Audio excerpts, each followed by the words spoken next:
Et ben voilà, c'est ça. Alors une cassette, c'est quoi? Il y a écrit quoi dessus? Les découvertes d'Universal, c'est-à-dire qu'ils m'ont découvert peut-être.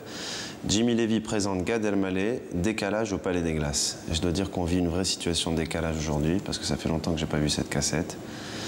Enregistré le 16 janvier 97, vous comprendrez donc la photo.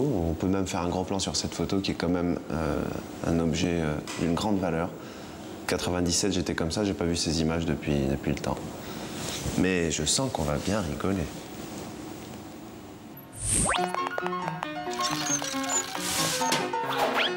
Comment? Bon, ça c'est un truc qui a été fait, mais vraiment, je me souviens, au dernier moment, il fallait faire quelque chose. On s'est dit, on va pas commencer le spectacle tout de suite. Bon, c'est vrai, c'est une cassette, mais il faut qu'il y ait quelque chose juste avant. Alors, on était avec mon producteur dans la rue, on s'est dit, bah, juste avant de rentrer, on va essayer de faire le mec qui fait tout dans le théâtre. Il fait la billetterie, il passe l'aspirateur, chose qui était vraie aussi, que j'ai tout fait dans ce théâtre. Mais personne ne le dit. Au revoir. Au revoir. Il faut que j'y aille. Au revoir.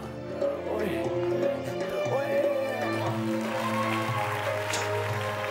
Et c'est quand même un truc de fou. Je commence mon spectacle par au revoir.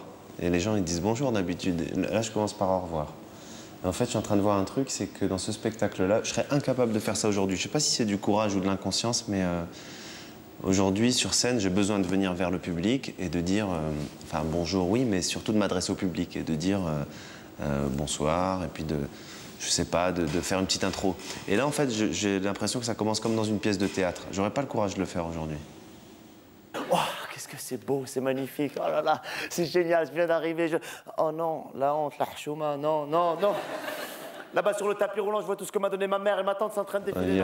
En tout cas, plus autobiographique que ce spectacle, je ne pouvais pas faire. C'est-à-dire que c'est vraiment...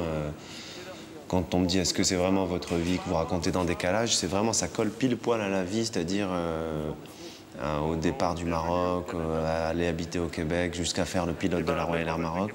Et je dis ça parce que j'ai l'impression que, pas que je me suis éloigné de ça, parce que j'ai l'impression d'assumer totalement mes origines, et heureusement. Mais je crois qu'heureusement, il faut, pour pouvoir s'en débarrasser, entre guillemets, les célébrer, les assumer, les montrer. Je crois que je ne ferais pas un travail comme ça aujourd'hui, qui colle autant à la réalité, mais j'avais besoin de le faire. C'était une thérapie, ce spectacle, j'ai l'impression. OK, tout est correct, mais vous allez faire checker vos bagages. OK, c'est beau. Suivant. D'accord, monsieur, bon, quoi, je lui dis je vous connais, c'est bon, Non, là, tu ne me connais pas. Je te connais pas. Tu vas faire checker tes bagages comme tout le monde. OK, suivant.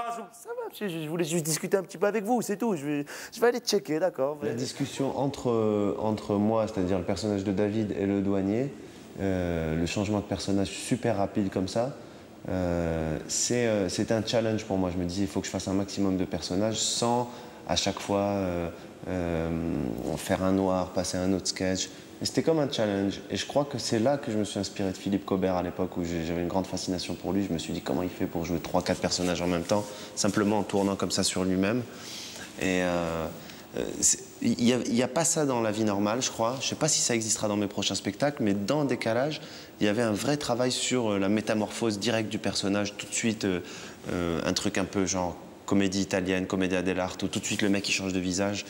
Je le fais plus. Mais c'est pas mal quand même. J'aime bien. J'aime bien. Ah, là, va checker, voilà, check les bagages, allez. Check les bagages, voilà. Oh, check les bagages. Oh, je viens d'arriver, check les bagages. Voilà, oh, check les bagages. Oh, check les bagages, check les bagages, check les bagages. Oh, check les bagages, check les bagages. Il y a un truc qui est drôle quand même, c'est que, par exemple, ça, checker les bagages, très souvent quand je suis à l'aéroport, il y a des gens qui me disent « Hey, gars, Elmaleh, ouais, check les bagages ». Et je me dis, t'écris un délire, t'écris un truc tout seul un jour dans ta chambre, et puis quelques années plus tard, les gens te le ressortent comme ça, comme si ça faisait partie de leur vie à eux, comme s'ils te connaissaient finalement. C'est bizarre. C'est un spectacle où il n'y avait pas vraiment de sketch en fait. Je me rends compte de ça. Il y avait une histoire. Il y avait une vraie histoire. Et il n'y a pas ça dans mon nouveau spectacle et il n'y a pas ça dans ce que je suis en train d'écrire. Et il y avait Et je crois que j'ai pensé à la forme avant de penser au fond de ce spectacle. Je me suis dit, moi, j'ai envie de faire quelque chose qui ne sera pas comme les autres. J'ai envie de faire un spectacle où ça s'arrête jamais, où il n'y a jamais de noir et qu'on passe à un autre sketch ou un autre personnage. Et donc, même si c'était des délires et des trucs écrits qui étaient très, très différents, j'ai trouvé le moyen de les lier. C'est-à-dire que le sketch qui va venir juste après, il n'avait rien à voir dans l'écriture. Mais j'ai fait en sorte que ce personnage qui voyage dans le monde rencontre son grand-père. J'ai fait en sorte pour que ce grand-père lui dise d'aller faire des cours de théâtre, pour qu'on arrive aux cours de théâtre, pour qu'on trouve Abderzak qui fait la chef de Monsieur Seguin. Bon, ça, on va y arriver, mais je suis en train de penser à ça, avec le personnage qu'on va voir d'ailleurs. Là, je comprends, sur un passage, là, je comprends mieux ce qu'on me dit. On me dit souvent, pourquoi tes sketchs, ils sont... pendant le sketch, c'est assez drôle et tout, et pourquoi il y a toujours une touche de blues à la fin? Pourquoi il y a une petite note de tristesse? Eh bien, elle est involontaire, en tout cas. Là, c'est le cas. Il raccroche. Et ça devient un truc super...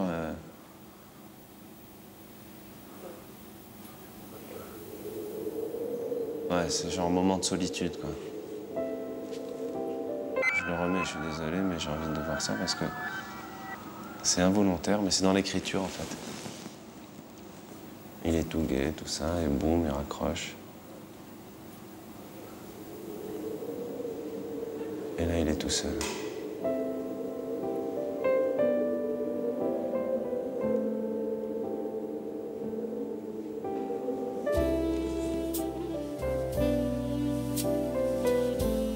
Je crois pas que Il y a un truc auquel je pense, c'est que je crois pas que quand on dit est-ce que c'est autobiographique, je crois que tout ce qu'on écrit est autobiographique. Parce que même le deuxième spectacle qui parle de choses très ouvertes, tout ça, je crois que si on écrit les choses sincèrement, c'est autobiographique. On ne peut pas se servir de choses qu'on invente. Ça part tout le temps d'une base très vraie. Après, il y a l'autobiographie qui colle vraiment, qui est l'auto-récit de ce qui nous est arrivé. Et puis, il y a l'autobiographie où on part un peu en délire autour de sa vie. Mais celui-là, il est trop collé à ma vie, je trouve. J'ai l'impression de voir un film de famille, quoi. De voir un truc... Ah, il y a un truc que j'aime bien, c'est très prétentieux de dire ça, mais c'est le téléphone. En fait, je regarde le téléphone et je joue le téléphone qui me regarde. Non, toute la journée, il est posé comme ça, voilà, comme ça. Toute la journée. Quand c'est la même personne qui écrit des choses différentes, là, on regarde décalage, mais je ne peux pas m'empêcher de penser aux autres choses que j'ai écrites. On voit vraiment que c'est la même personne qui écrit les choses parce qu'il y a des... On pourrait prendre par exemple un personnage et le faire coller à Coco dans la vie normale, le personnage de Jax Flav, qui est un mythomane, qui est un mec qui s'invente des histoires. Il pourrait être dans le deuxième spectacle aussi. En fait, j'ai l'impression que c'est des idées, c'est des choses. J'ai envie de parler de certaines choses et après, je les mets dans la bouche de certains personnages. C'est pas le contraire, en fait. Il y a d'une part des personnages qui m'éclatent, des personnes, en tout cas des êtres qui me fascinent, des idées qui m'éclatent, comme la mythomanie, il n'y a rien de plus drôle que ça, les mecs mythos. Et après, je les fais parler, quoi. Comme un mec qui aurait une troupe de théâtre à qui il donnerait des textes à jouer, quoi. Ici. Madame, je veux manger, tu connais manger, ouais. Allez, j'ai jamais vu un manque de respect comme ça. Il me parlait, tu sais, il m'énervait. En plus, elle avait un déguisement là-bas, un déguisement. Le grand-père, c'est vraiment... c'est bizarre. Hein. Déguisement là-bas. C'est vraiment un rapport presque avec... c'est comme avec la famille, c'est-à-dire que tu adores tes parents et à la fois, il y a des jours où tu te dis, mais c'est pas possible, j'en peux plus. Et le grand-père, j'ai un rapport avec lui qui est très fort parce que je peux plus le jouer sur scène, j'ai du mal. Pas parce que je l'aime pas, parce que je l'ai tellement joué dans les deux spectacles. Ça fait, je crois, 7 ans que je joue ce personnage et je l'adore, hein. C'est un personnage qui est touchant, qui est vraiment un gardien de nos valeurs, quoi, qu'on voit plus assez. Mais là, je peux plus, quoi, le voir comme ça, c'est bizarre, quoi.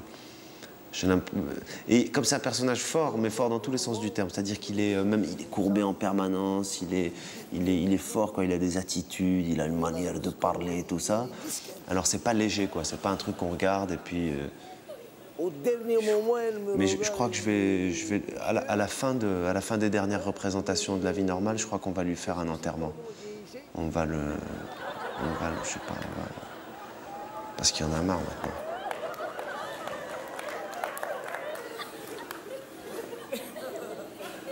Mais je sais où elle va. Elle va manger là-bas, n'importe où là-bas, avec le McDonald's.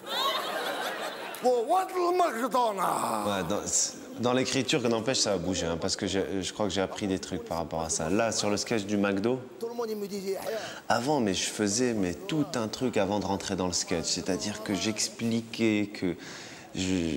alors que c'est plus simple, quoi, de rentrer directement dans le sketch et de dire de ce qu'on pense du McDonald's. Rien que de rentrer et de dire j'ai été au McDonald's, voilà comment ça se passe. Là, je passais par des trucs incroyables où je sais pas où il est mon petit-fils, il vient plus à la prière, je comprends pas. Mais s'il est pas là, c'est peut-être qu'il est au McDonald's. Ah, d'ailleurs, j'ai été au McDonald's, boum, je rentrais dans le sketch. Je trouve ça tellement compliqué. Alors que qu'aujourd'hui, je ferais plus ça, quoi. Ou bien je l'écrirais et à un moment donné, je barrais, je dis t'as pas besoin de tout ça, rentre directement dans le sketch. C'est pour ça qu'il dure 1h37 environ, le spectacle. C'est-à-dire que les soirs où il est... les soirs où il va dans le vif du sujet, peut-être qu'il dure 1 heure. la sauce là-bas que vous mettez dans le fils, c'est que la sauce avec les petits morceaux, cette sauce là-bas dégueulasse, c'est que la sauce ça veut pas. C'est bien finalement l'absence totale d'accessoires. Et elle a raison, Isabelle Nanty. C'est-à-dire qu'on n'a pas besoin d'avoir un plateau, on n'a pas besoin d'avoir un verre, on n'a pas besoin d'avoir des couleurs derrière, on n'a pas besoin d'avoir... Ça va beaucoup plus loin dans l'imaginaire du public, je trouve. Il y a un salopard. Ce personnage, en fait, il m'a permis de faire des choses décalées qui n'existaient pas. C'est-à-dire, je rêvais que ce personnage, des grands-pères qu'on a eus, puisse parler des choses dont nous on parle, parce que ça n'existe pas, quoi. Et c'est volontaire si je dis, si le grand-père, il dit en fait avec mon petit-fils ce qu'on faisait, quand il n'arrivait pas à dormir, je lui parlais, et on parlait de tout en fait. On parlait de la drogue, des filles, de ce qui n'existe pas en fait. C'est pas avec tous les grands-pères que tu peux parler de la drogue, des filles. Et c'est comme une espèce de rêve comme ça, je me disais, c'est le grand-père idéal, quoi. Et de la même manière que la modernité, le McDo ou le portable dans le nouveau spectacle, c'est moi qui le vis, mais c'est lui qui l'apprécie, qui le regarde avec son regard décalé. Donc j'ai essayé de construire comme ça un grand-père qu'on rêverait tous d'avoir, quoi. David, tu n'en as pas marre de voyager. Tu n'en as pas marre, lève la valise, pose la valise, lève l'avion, pose l'avion. Quand je vois le grand-père, je vois pas le grand-père, je vois ce que je dis en fait. Et que quand le grand-père dit t'en as pas marre, lève la valise, pose la valise, lève l'avion, pose l'avion, je me parle à moi en fait finalement. Ou quand j'ai écrit ça, je me disais moi-même, t'en as pas marre de voyager, de te sentir toujours ailleurs, de te sentir jamais là où tu dois être. Et je crois par pudeur aussi, parce que je suis incapable, moi, sur scène, de parler comme je vous parle maintenant. Je suis incapable de faire un récit vraiment très avec un ton comme je suis en train d'avoir, parce que c'est de la pudeur, parce qu'on ne peut pas parler de sa vie comme ça, simplement. Donc, dans la bouche du grand-père, pour moi, ça passe. C'est une manière de... En fait, c'est peut-être un masque aussi. De mettre des personnages pour raconter des choses, c'est un masque. Mais je pense que vraiment tous les personnages, c'est moi qui parle, quoi. De toute façon, je sais que tu fais toujours ce que tu veux, toi, à la fin. Et il dit aussi une chose importante, et encore une fois, j'ai l'impression que c'est moi qui le dis, c'est que je te dis de ne pas partir, je te dis de faire ça, mais tu fais toujours tout ce que tu veux à la fin. Et je crois que moi aussi, je suis comme ça en tant qu'artiste, c'est que j'écoute beaucoup, mais j'essaie en tout cas de faire ce que je veux à la fin. C'est fatigant, mais je fais ce que je veux.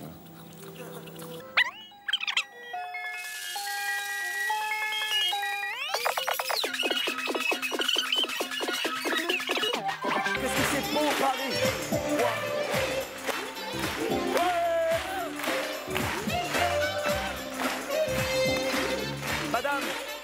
Madame, s'il vous plaît, excusez-moi. Je cherche la rue de... Oh, vous me faites pas chier, il y a des plans pour ça. C'est fou parce que je pense plus les mêmes choses. Par exemple, de Paris, je pense plus la même chose. Je pense que maintenant, avec du recul, je trouve que ce que je fais là, c'est un cliché. C'est-à-dire le Parisien qui veut pas te parler dans la rue. Je l'ai assimilé, moi, ça. Donc, mais au moment où j'ai joué ça, j'arrivais à Paris. Donc forcément, ça avait vraiment une légitimité pour moi. Là, j'ai l'impression que c'est un cliché, quoi. C'est le cliché du Parisien, comme on pourrait imiter un Belge. Je trouve ça assez léger, quoi. C'est pas très intéressant. Voilà, je suis arrivé à Paris. Ici, c'est chez moi. Ça, c'est le travail d'Isabelle Nanty. Ce que j'adore, c'est ça. C'est que je peux faire un mouvement de la main, fermer une porte, il y a une lumière qui s'allume, et je dis, voilà, c'est Paris, je suis arrivé à Paris. Et on n'a besoin de rien d'autre. On n'a pas besoin de mettre des diapos derrière avec la tour Eiffel. C'est vraiment, c'est l'imaginaire des gens, quoi. L'autre jour, je me baladais dans la rue, j'étais tout content, j'allais sur les Champs-Élysées, c'est tellement beau cette avenue. J'ai rencontré un ami d'enfance à moi, ça faisait 15 ans que je ne l'avais pas vu, Isaac Benamou. C'est vrai. de Casa. Alors je le regarde comme ça, je lui dis, Isaac, c'est toi? Il me dit, attends, j'hallucine.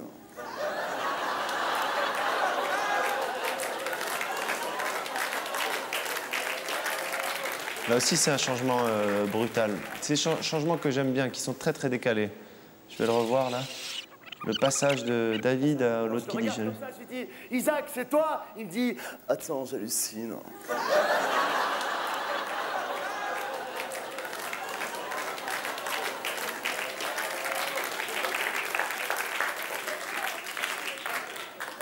Attends, j'y crois pas, là. Attends, c'est carrément... non, c'est trop mortel. Non, non, non, j'y crois pas. Bensous. Ça, c'est un personnage qui a jamais existé, par contre, dans ma vie. Le mec que je rencontre, qui a totalement changé, qui a aussi quitté le Maroc, mais qui s'est complètement assimilé. Par contre, c'était tellement une crainte que j'avais, moi, encore une fois, où c'est finalement moi, les personnages. Finalement, je suis un grand mégalo, en fait. Voilà, c'est ça. La conclusion. Non, voilà, en fait, moi j'avais tellement peur un jour de devenir ce mec-là qui, quelques années plus tard, il habite à Paris, il parle comme ça, carrément, mais le truc, ouais, mortel, attends, je rêve, totale ambiance. J'avais tellement, moi, peur de vivre ça, que je l'ai exorcisé dans un personnage que j'ai appelé je sais plus comment, et je l'ai fait. Comme ça, c'est réglé, comme ça, regarde, moi, je condamne ça. Et c'est vraiment une énorme thérapie, ce spectacle. Bensous, allez, viens, je vais t'y amener, tu vas voir ce que tu veux. C'est la nuit, Bensous. Allez, on y va. Ouais.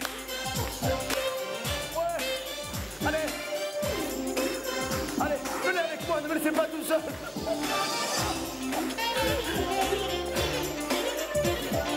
Voilà, c'est là. Ça y est, je suis arrivé. École Flower. École Flower. C'était cours Florent, encore une fois, parce que moi, j'aime pas dire des noms propres dans les spectacles. Soit parce que je parle trop avec trop de précision d'un sujet ou d'une personne que j'ai pas envie ni de froisser, ni de... J'aime pas ça, quoi. Je parle d'idées, et le cours Florent, je l'ai appelé cours Flower dans ce truc-là. De la même manière que j'aime pas dire les noms des hommes politiques, mais j'aime parler de certaines idées politiques ou de la société. Mais je n'aime pas dire les noms propres, parce que j'ai l'impression que les noms propres, ça a vite une date de péremption, quoi. C'est un yaourt. Bonjour, asseyez-vous, j'arrive, asseyez-vous. Chut, s'il vous plaît. Alors, Christian, nous allons reprendre cette scène. C'est vraiment très, très bien. C'est vraiment très agréable de vous voir jouer ce personnage d'Arcimas comme un personnage historique. Le prof de théâtre, tous les profs du cours Florent se sont demandé si c'était pas eux. Même ceux que j'avais pas eu. Ils disaient oui, c'est moi qui l'ai imité. Non, c'est moi. Non, je dis que c'est moi qui l'ai imité. Et en fait, ils savent pas parce que c'est le mélange de deux personnes, d'un homme et une femme, dont je tairai les noms. Mais eux, ils savent qui c'est. Reprenons depuis le début de la scène. C'est parti, Christian, on y va. Oui, je reprends depuis le début de la scène ou du paragraphe. Lui, il existe, le personnage de Christian. C'était un élève du cours Florent qui était vachement comme ça, qui réfléchissait beaucoup sur les choses.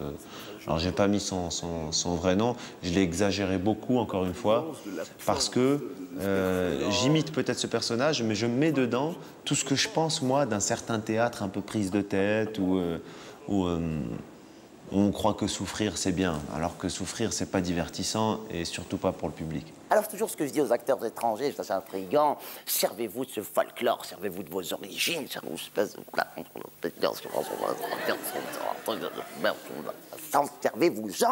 servez-vous de ces oueds qui passent et courent et glissent et doucement déliés. Quand la prof dit « servez-vous-en, servez-vous-en », servez-vous de ces paysages où elle part dans un délire, la prof, ça c'est vrai.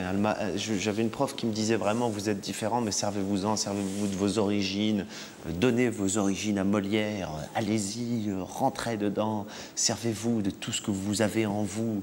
Et là, je l'ai poussé à l'extrême pour faire ce personnage-là. Voilà, je la fais. Je pense qu'elle est bien. Enfin, je sais pas, enfin, moi, je me mets à votre place en train de me regarder, je suis content.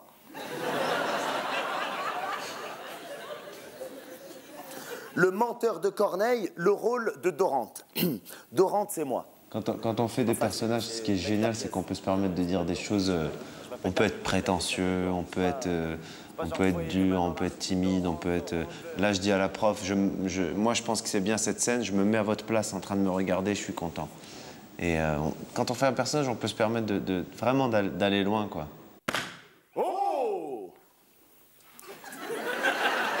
le beau compliment à charmer une dame, de lui dire d'abord j'apporte à vos beautés un cœur nouveau venu se versi, Et en fait, la scène que je fais, que le personnage de David qui est dans tout le spectacle fait, c'est une scène de Corneille qui vient du menteur, le menteur de Corneille. Et c'est une scène que j'avais travaillée au cours Florent. Et je l'ai mise dans le spectacle parce que j'avais envie, d'abord parce que c'était mon rêve depuis longtemps de jouer les classiques, et c'était un moment où je pouvais placer comme ça un texte classique, encore une fois, pour être décalé avec le reste. Et pour jouer, peut-être aussi il y a un côté, regardez, je peux jouer aussi du classique, je sais pas.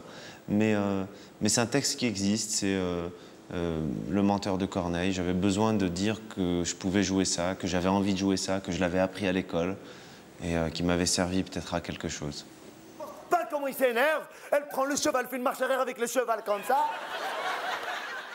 Il y a un truc que j'aime bien au théâtre, moi, c'est le burlesque. C'est-à-dire quand les choses sont très absurdes et qu'en plus elles sont visuelles. Que ce soit par exemple dans le sketch sur l'appartement où je suis tout seul, où je fais le téléphone carrément qui me regarde, ou ça par exemple, ce passage-là. Bon, elle lui fait oh là là, si vous voulez. Lui, il a une épée dans la tête comme ça. Déjà, ça l'énerve. Et en plus, ça le pique, parce que bon, il commence à souffrir. Voilà, ça, moi, j'aime bien jouer des choses comme ça, c'est-à-dire que il raconte, il dit ouais, elle prend une épée, elle lui rentre dans la tête, et bon, lui, il a une épée dans la tête, hein, il est là, et là, je continue à jouer tout le sketch comme ça avec l'épée dans la tête. C'est très absurde, à un moment donné, j'oublie que j'ai le bras comme ça, et le public rit, parce que plus ça devient absurde et burlesque comme ça, avec le truc qui en tout cas, à jouer, c'est une jubilation, quoi. Quand des choses qui ne sont pas des blagues très écrites, qui ne sont pas des vannes, qui ne sont pas de la blaguette, quand c'est simplement des choses très absurdes qui font rire, c'est vraiment de la jubilation pour l'artiste qui est sur scène. Enfin, pour moi, en tout cas, c'est... Je peux pas voir les sketchs entiers, c'est impossible, c'est trop dur. En accéléré, sans le son, ça passe pour moi. Direct. Allez, direct. Ah, ça, c'est un moment important. Ah, ça, c'est un moment important. C'est-à-dire que tous les soirs, le moment où je me mettais en place pour commencer La chèvre de M. Seguin, parce que je savais, c'est-à-dire que c'était le moment un peu attendu dans le spectacle, et c'était le sketch enfin, pour moi, c'était un moment fort du spectacle. C'est-à-dire vraiment, le public riait vraiment à ce moment-là. C'était le sketch qui était passé à la télé, c'était le... Bref, les gens connaissaient ce sketch-là. Et en fait, comme je commençais le one-man show, il fallait gérer ça. Aujourd'hui, je crois que je sais un petit peu mieux le gérer dans le sens où, quand on s'apprête à faire un sketch qui marche, que les gens apprécient ou qu'on a la garantie, bien qu'on n'a pas tout le temps la garantie des choses, mais bon, il avait fait ses preuves. Quand on sait que les gens vont rire un peu plus que le reste, soit on tombe dans la complaisance, soit on en rajoute parce qu'on est là et on veut absolument kiffer les rires du public, soit justement on se dit il ne faut pas que j'en fasse trop, donc du coup on n'en fait pas assez. Et c'est un moment assez délicat, je trouve. Aujourd'hui, je sais un petit peu mieux le gérer parce que je me dis qu'il n'y a pas de règle, il faut jouer le sketch tel qu'il est. S'il est bien, si les gens l'aiment, s'ils l'apprécient, ils vont l'apprécier, ne t'en occupe pas, n'essaie pas d'avancer les choses, quoi. Donc ce moment-là, juste avant le sketch, il était important, ma tête, elle tournait à 2000 à l'heure. Oh, quelle était jolie la chèvre de M. Seguin!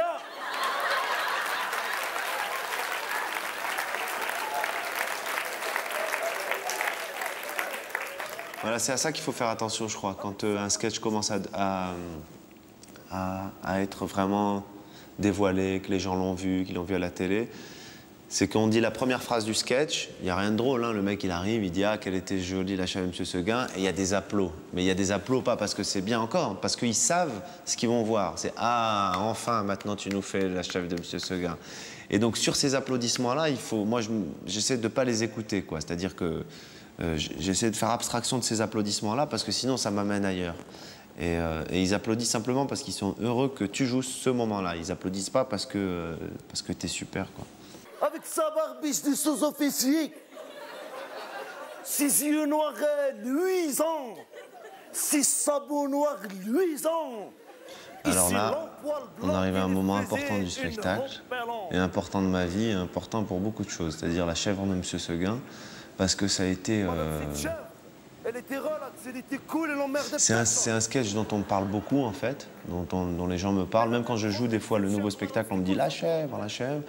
Et ce qu'il faut savoir, c'est que la chèvre, c'est un délire que je fais, mais que j'ai commencé à faire, je devais avoir même pas 13 ans, quoi, 14 ans, quoi. Et quand on vivait au Maroc, et je le faisais à mes potes, je le faisais pour délirer, il y avait 3 phrases dans le sketch, c'était simplement « Ah, qu'elle était jolie, la chèvre de Monsieur Seguin ». C'était vraiment l'idée, simplement, c'était qu'un personnage comme ça fasse la chèvre de Monsieur Seguin, sans raison, c'était un truc, mais vraiment qui débarquait de nulle part, et je le faisais tout le temps. Et je le faisais, c'était un numéro, quoi. C'est-à-dire que quand il y avait des copains, quand il y avait une soirée, c'était vas-y, fais la chèvre. Et j'arrivais, il n'y avait pas de texte, il y avait une ambiance, il y avait ah, qu'elle était jolie, c'est tout ce qu'il y avait. Et en fait, je voyais que ça faisait rire les gens, tout ça. Et puis c'est que 10 ans plus tard que je l'ai ressorti sur scène avec une vraie histoire. Au moment où je faisais la chèvre de Monsieur Seguin à Casa, quand j'avais 13 ans, je ne savais pas que ça allait atterrir à ce moment-là du cours de théâtre dans un spectacle qui allait s'appeler Décalage, que j'allais jouer au Palais des Glaces. Non, c'est comme si on avait tous une espèce de disque dur comme ça où les choses, elles s'emmagasinaient, et à un moment donné, on pouvait les ressortir. Je veux aller gambader. Je veux plus rester attaché. Signé la chèvre. Ça, c'est ce personnage-là qui fait la chèvre de Monsieur Seguin, il est touchant parce qu'en fait, ce qu'il fait, et encore une fois, c'est ce que j'essaie moi aussi de faire dans la vie, c'est-à-dire que il rend humain les personnages qui sont dans l'histoire, dans la fable de Monsieur Seguin. Il parle de Monsieur Seguin comme un mec qui existe, qui est pas sympa parce que la chèvre, elle veut gambader, et il parle de la chèvre comme quelqu'un qui a envie d'avoir sa liberté.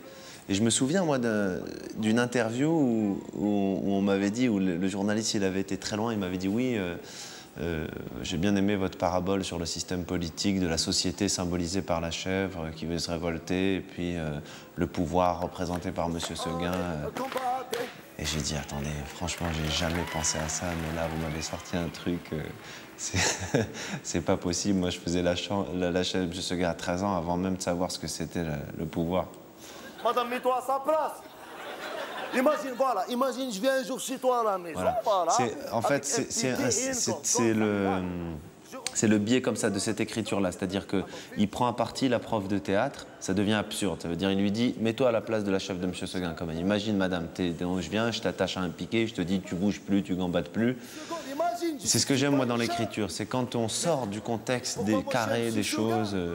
c'est comme dans la langue, quoi. Moi, j'adore la langue française, j'adore la casser aussi. Le fait de s'expanouir, c'est peut-être un mot qui n'existe pas, mais qui veut dire beaucoup de choses. Je mets un piqué ici, je fais rac, mac, et je te dis, madame, tu bouges pas. Petit à petit, la prof, elle se décompose, c'est-à-dire... Alors, tu vois, rien que tu as imaginé, déjà, tu... C'est un sketch que je faisais même au début des premières représentations de mon nouveau spectacle La Vie Normale. C'est-à-dire que je terminais La Vie Normale, je saluais, c'était terminé, et les gens voulaient la chèvre de Monsieur Seguin. Je me souviens même d'un jour où je jouais une pièce de théâtre qui n'avait rien à voir avec ça, et un mec est venu me voir, il me dit « C'était bien, mais pourquoi t'as pas fait la chèvre ?» Et à la fois, c'est un compliment, quoi. C'est-à-dire que c'est un sketch qui a marqué certaines personnes, ils l'aiment vraiment, mais je pourrais plus le jouer, quoi. C'est impossible.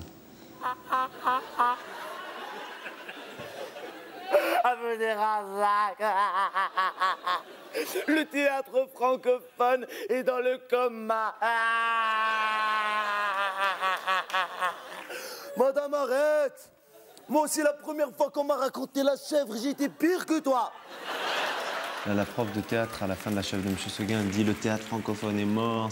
Mais ça, c'est moi qui parle encore une fois, parce que je pensais aussi qu'il y avait une espèce de snobisme du côté très théâtreux, comme ça, des jeunes comédiens qui allaient vers des textes un peu comme le personnage que je jouais tout à l'heure. Alors je le fais dire à la prof, je fais dire à la prof une phrase très forte, genre « Vous avez tué le théâtre en faisant la chèvre de Monsieur Seguin ». Mais en même temps, c'est une situation qui met le doigt sur quelque chose, qui dit que peut-être que le spectacle ou le théâtre, même le théâtre en soi, c'est avant tout du show, quoi, du spectacle à donner aux gens. Et pas simplement s'écouter dire des textes. toute façon, moi, je sais que je vais te retrouver. Je peux te dire quelque chose avant que tu voyages. Avec une seule chose. Attention. Attention. Non, parce que tu vas aller à droite, à gauche, au milieu, en haut, en bas, tu vas... Et sur la fin du spectacle, comme tout le spectacle, hein, il y a aussi une idée qui est de montrer que David, qui est juif, et Abdrazak, qui est musulman, sont vraiment des vrais potes d'enfance et des vrais potes avec une vraie complicité. Et je trouve que sur scène, au lieu de faire des grands discours sur le conflit judéo-arabe ou sur l'amitié justement judéo-arabe, il y a juste qu'à montrer deux personnages qui s'entendent très bien ensemble et qui ont les mêmes intérêts. Et on n'a pas besoin de souligner le reste. Si on montre que tout va bien, ben tout va bien, quoi. Même si tu changes ta tête, même si tu parles l'anglais, même si tu as beaucoup de temps pendant tes passeports, même si tu vas... Là aussi, c'était comme un discours que je me faisais à moi-même. Abdrazak qui dit à son pote, même si tu voyages beaucoup, même si tu rentres dans ce métier, même si tu... Le spectacle termine par « toi, c'est toi ». Mon premier spectacle, il termine par « toi, c'est toi ». Mon deuxième spectacle, il termine par « je suis qui je suis ». Et c'est comme si c'était la crainte de changer, c'était la crainte de péter un plomb, quoi. Fais tout ça, n'oublie jamais que toi, c'est toi. Voilà. Et celui qui veut voyager loin, il achète une voiture.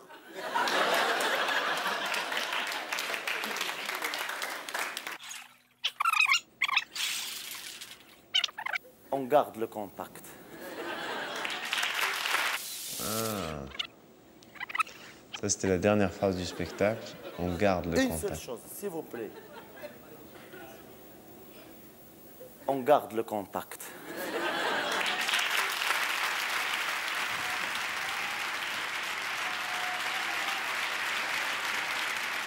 Les saluts, pour moi, c'est comme si ça faisait partie du spectacle. Je me suis toujours dit qu'il fallait pas faire des...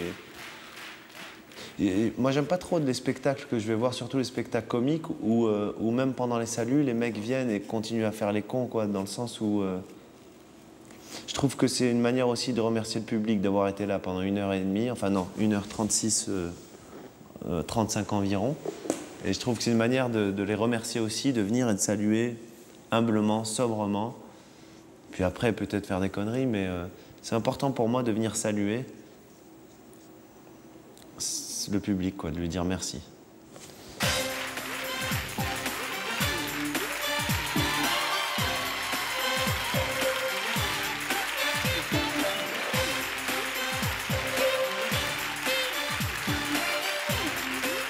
Pareil pour les rappels, moi j'aime pas trop les rappels.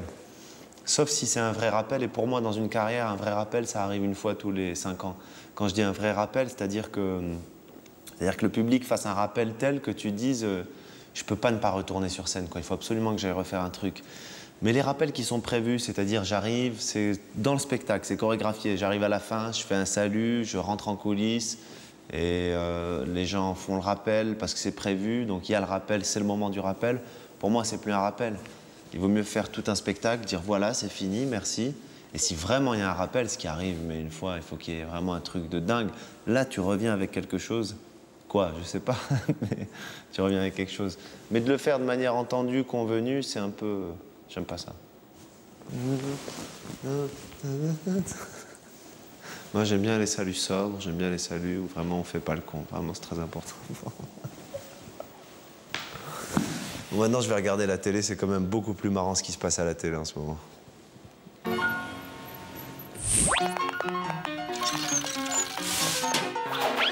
Comment?